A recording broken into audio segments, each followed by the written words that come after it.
talk about some of those hard missions that you've been on. Because I've heard some stories, right? I've obviously done the research. We've known each other for quite some time now. But there's been a couple of instances there that were near-death situations, right? You had to dig deep and find out what your why was. Right. Which ones were those? Man, I got goosebumps when you just said that. Probably the heaviest situation that I've been that I really haven't talked about on media. The biggest one for me personally was the insider attack. And I was, living in an Afghan enemy village, and I lived with an Afghan Special Forces team. And my Afghan Special Forces team was amazing.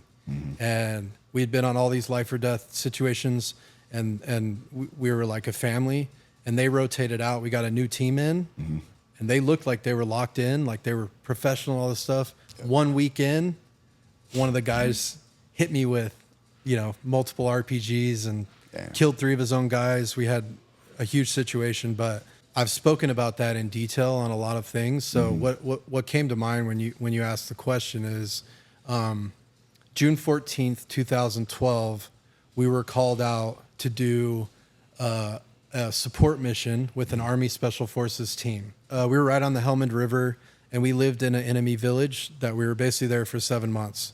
We had been there for maybe 3 months, and we got called to go to another village in the middle of the night and set up in a compound and support this mission for the next morning, because these Army Special Forces guys were going to be flushing all these Taliban towards us along the river.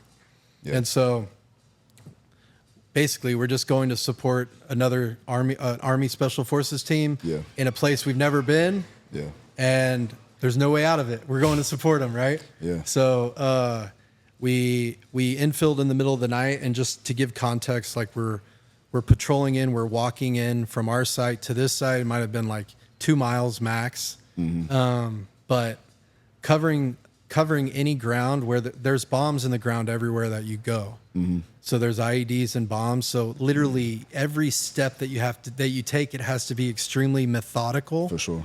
Because it could be your last step. And there's bombs everywhere. So we're navigating it, we're finding them, we're marking them, we're dealing with all these things. And so we navigate out. It takes probably like 5 hours or whatever. We get to the compound, and we get into the compound, and there's bombs in the doorway of the compound. So we have to use ladders to go over the walls. And now we're inside the compound, and we're all set up, and we're good. And then probably 3 a.m. or so, there's a huge explosion. And the Army Special Forces team stepped on an IED, and one of the guys lost his legs, and a couple of the guys got severely wounded, and they all had to return to base. So now we're out there alone in this other enemy village that's a bomb maker village, and there was a huge explosion. So now the Taliban is frantically running everywhere in the village trying to find where we are, because they know that we're out. And so they're frantically going around. And so with our interpreters, they have Taliban radios. So my interpreters are listening to what the Taliban's saying, and then they're painting a picture and telling us, hey, they're moving, they're at the Blue Gate building, and they're moving here, and they're getting da-da-da-da. And so it kind of lets you know you're getting a picture of what's happening. And what it is everybody's enveloping on you. And they're trying to find you and locate where you are so that they can put everybody on you. And so at about 4 a.m, our captain made a decision to separate half the team to go out into the tree line in case the compound got overran, so that we would have half the team would survive, right? And so we came off. I was on the roof on security, and came off with I think it was 7 of us that went, and we went about 300 meters outside of the compound into a tree line. And it's, in a tree line, you want cover and concealment. And we didn't have any. It felt like there was one tree branch that was in front of me, and I'm literally sitting there with the machine gun, and I'm looking, and I'm seeing people peeking out from all these compounds, damn. And so the spidey senses and everything is just oh, this is the worst situation I've ever been in my whole life. We are dead to rights out here. For sure. And there were dogs running around us, and there's IEDs in the ground. So if a dog comes up and steps on an IED and blows us off, so we ended up having to drop a dog with a suppressor. Damn. But even that sound, now they know in vicinity of where we are. Yep. Now, a couple Taliban guys ran into the compound where our team members were. So we're all trying not to shoot as long as we can, because as soon as we shoot, they all know where we're at. They're running. Yep. So, but once they came into that compound, our team members had to shoot those Taliban that came in, because they're in their compound. They're literally right in front of them. For sure, yeah. So they dropped those guys, and then all of a sudden it was just a melee that came into that compound.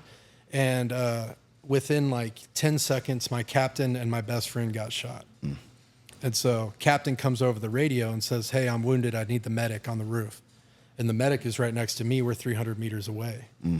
So literally we went through this thing where it's a process, because I have a machine gun. I have a machine gun pack with all my ammunition. And I have to stand up. I have to put my pack on, and then I have to grab the machine gun. So it's like I have a couple steps I need to do. I can't just run off. How heavy is all of that, all the gear? Probably like 80, 100 pounds. Yeah. So it's not a quick sprint to. Yeah, it's not like a purse. You're throwing on an actual weighted pack, grab it, but I mean, you're moving with urgency. For sure. So, but it was the craziest thing, and it was like, this was my first, I think, experience of an adrenaline dump. And it was like, I'm sure. I mean, the medic, his name's Ginger. He was faster than me in every way, shape, and form.